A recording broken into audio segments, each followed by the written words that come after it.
എന്താണ് എങ്ങനെയാണ് ശോഭാ സുരേന്ദ്രൻ തോറ്റത്?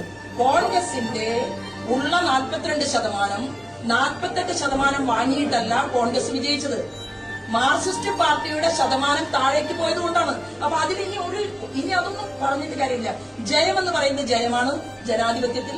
ആ ജയത്തെ തീർച്ചയായിട്ടും അംഗീകരിക്കും. പാലക്കാട്ടുകാർക്ക് 2 MLA ഉണ്ടാകും. ഒരാൾ നിയമസഭയ്ക്കകത്തായിരിക്കും, ഒരാൾ പാലക്കാടിലെ ജനങ്ങൾക്കിടയിലായിരിക്കും. ഞാനൊരു നിഴൽ MLA ആയിരിക്കും. പക്ഷെ 15 വർഷക്കാലം ഇവിടെ UDFന്റെ MLA മാർ കയ്യിലിട്ട് അമ്മാനമാടിയിട്ടുള്ള നിയോജകമണ്ഡലമാണ് പാലക്കാട് നിയോജകമണ്ഡലം. ആ നിയോജകമണ്ഡലത്തിൽ പെട്ടെന്ന് അവർക്ക് ചിലപ്പോൾ ശോഭയെ വിജയിപ്പിക്കാൻ സാധിച്ചിട്ടുണ്ടാവില്ല. അതൊന്നും ഒരു പ്രശ്നമായിട്ട് ഞാൻ കാണുന്നില്ല.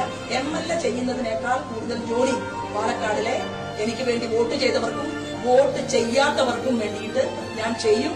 ഞാൻ ഈ കേരളത്തിൽ ഇരുന്നു കൊണ്ട് തന്നെ ഞങ്ങളുടെ 3 MLA-മാർക്ക് ചെയ്യാൻ സാധിക്കുന്ന, പാലക്കാടിന് വേണ്ടി ചോദിക്കാൻ സാധിക്കുന്ന ചോദ്യങ്ങൾ അവർ ചോദിക്കും. പുറത്ത് പാലക്കാടിന് കാവലായിട്ട് ഞങ്ങളുടെ സഹോദരിയായിട്ടുള്ള ഞാൻ സെക്രട്ടറിയാണ്.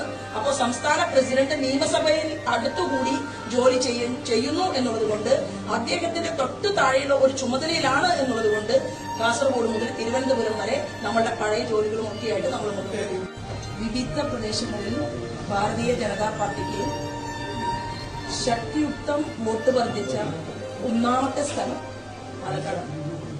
പാലക്കാടിൽ ഭാരതീയ ജനതാ പാർട്ടിയുടെ വോട്ട് വിഹിതം 5% വർദ്ധിച്ചിരിക്കുകയാണ്. ഏതാണ്ട് 10,000-ലധികം വരുന്ന വോട്ടുകൾ കൂടുതൽ നൽകാൻ ഇവിടുത്തെ സഹോദരി സഹോദരന്മാർ അനുഗ്രഹിച്ചു എന്നുള്ളത്.